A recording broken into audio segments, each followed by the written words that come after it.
Welcome to Kenton's videos. Enjoy the video. In this video, I will explain how to unlock your Ford Fusion steering wheel. First, understand that the steering wheel lock is a security feature designed to prevent theft.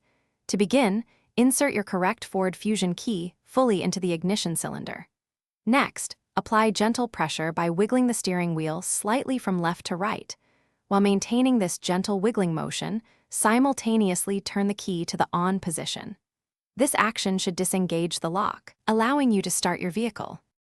Sometimes the steering wheel might be stubborn.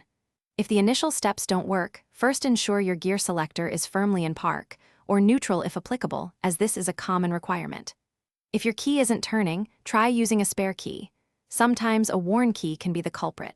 Remember, avoid using excessive force on the steering wheel or the key, as this could cause damage. Also, quickly check for any items obstructing the ignition or pedals. To prevent the steering wheel from locking too tightly, try turning the wheel slightly to one side before removing your key. Parking on level ground can also help reduce strain on the steering mechanism when you turn off the engine.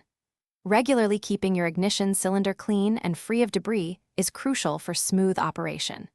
If you notice stiffness, a small amount of graphite lubricant can sometimes improve key turning, but use it sparingly. While many issues can be resolved at home, there are times when professional help is necessary. If your key breaks off inside the ignition cylinder, or if the steering wheel remains stubbornly locked despite your best efforts, it's time to call a qualified mechanic.